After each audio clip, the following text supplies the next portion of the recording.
Hello, everyone. Welcome back to the Erectile Dysfunction Radio Podcast. For those who joined us last time when we did this, we went through Reddit, the website Reddit, and the app Reddit, and I went through the subreddit Erectile Dysfunction, and I scoured it and picked up some questions that Reddit users were having of the psychogenic erectile dysfunction variety. So these were questions about mental health and erectile dysfunction, something that is certainly in our lane here on the Erectile Dysfunction Radio Podcast. And I think we were able to help some people, and hopefully Reddit users that posted those questions got some sort of direction on their issue.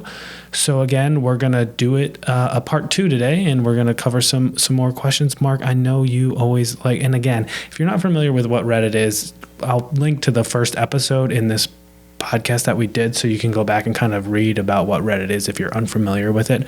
But Mark, I know you like to put in a little of your 2 cents on cautioning people about using Reddit to get their answers to these questions. So let's hear that before I jump into it.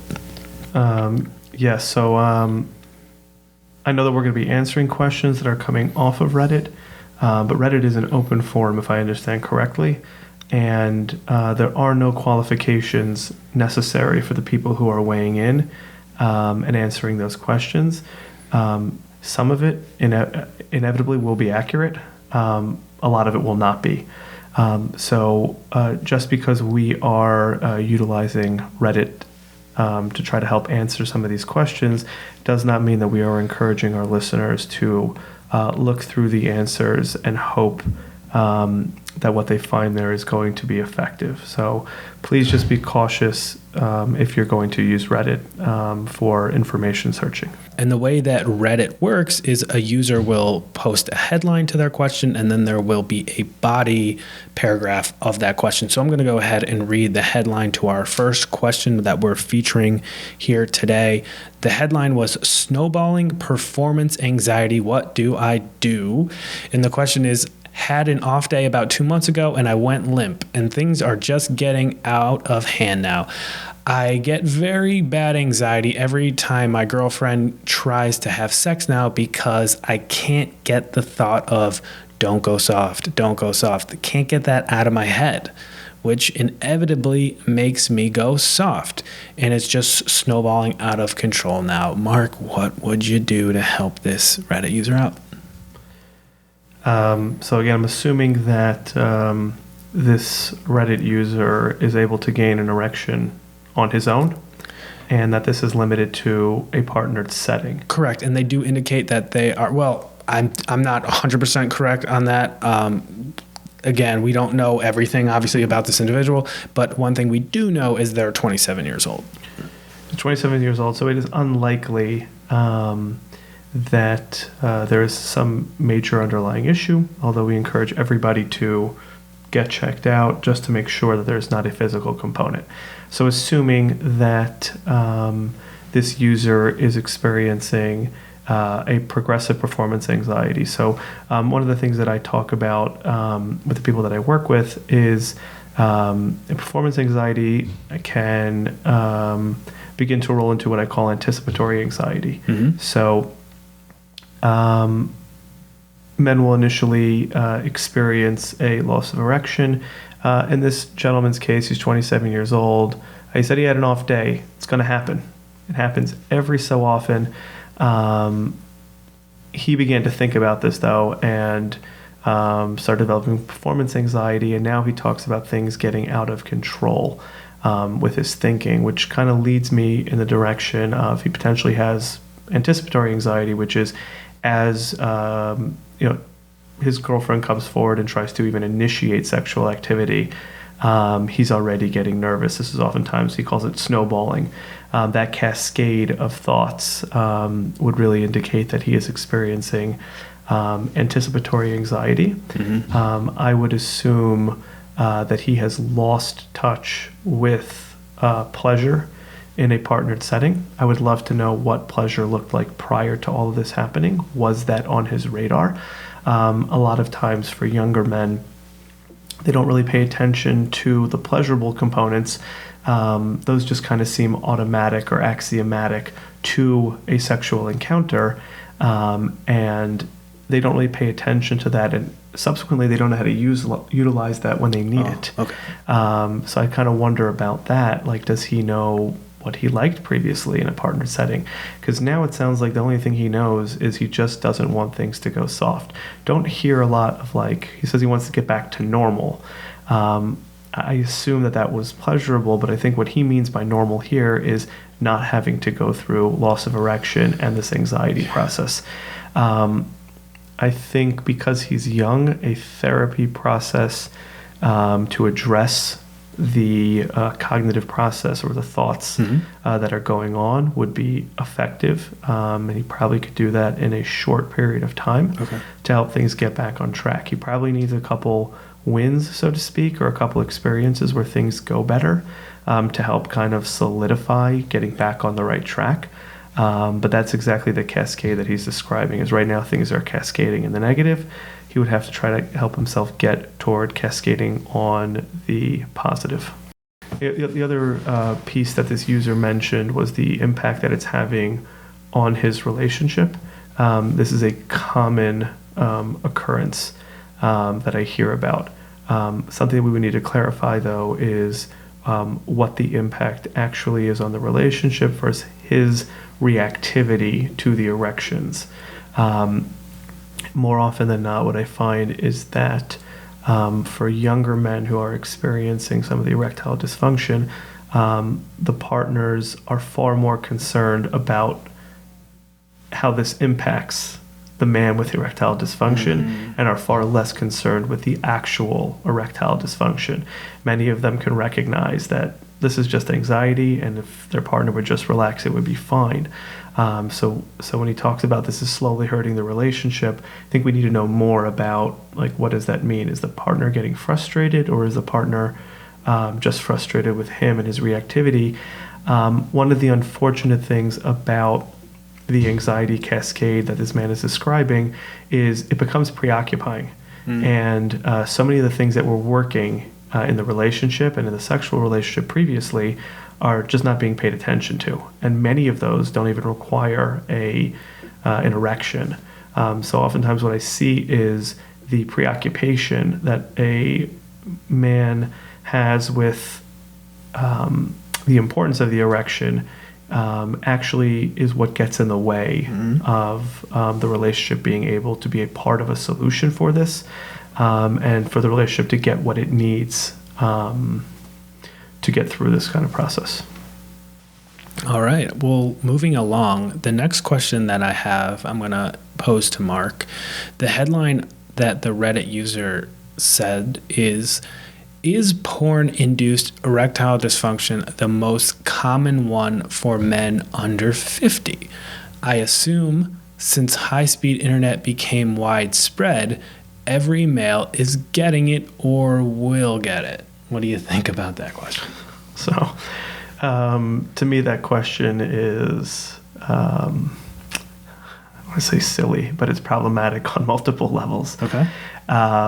So I've mentioned this again on multiple episodes. I do not subscribe to the concept of porn-induced erectile dysfunction. I've emphasized that anything that we consume, anything that we view, can have some impact. But the idea here that because of high-speed internet, erectile dysfunction rates have gone up sky high is not really supported as a causality. It is true that we are now much more aware of erectile dysfunction being expressed or being reported in younger men. What we don't know, though, is that some of that may have to do with the internet, that there are people talking about this, people are coming forward, and that creates an atmosphere where other young men can come forward and talk about this. So I think that there are a number of things that are going on at once that it's very easy to rapidly just point at pornography and say, well, it must be that that's the connection, is that more younger men are having erection challenges and more younger men are using porn, or more younger men are coming forward. Erectile dysfunction in younger men is a well-documented phenomenon for centuries. And while there's also pornography that's been available for centuries, I agree. High-speed internet has made accessibility to that far easier.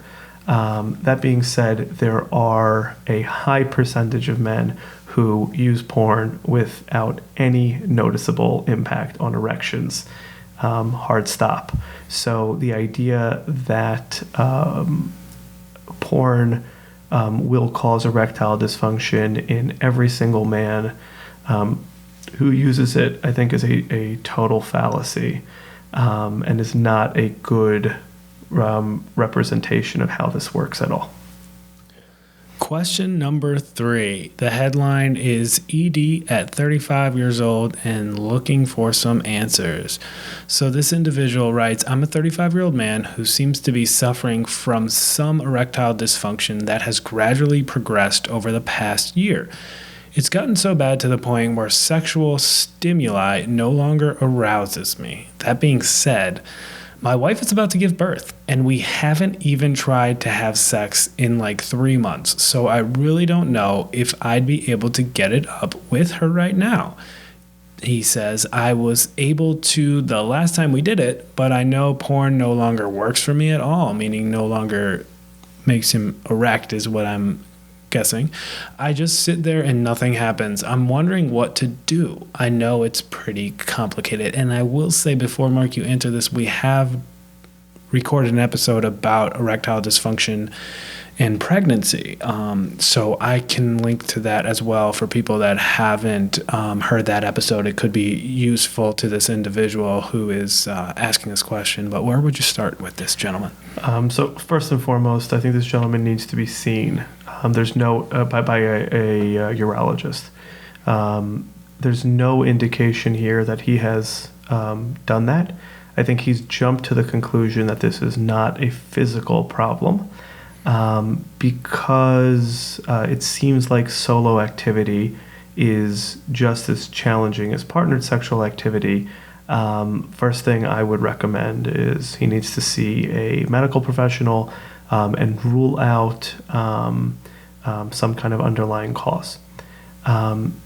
Assuming that there's no medical issue going on, there's no physiological explanation, I wonder about the impact of this pregnancy on this individual. Is it a first child, or do they have multiple children?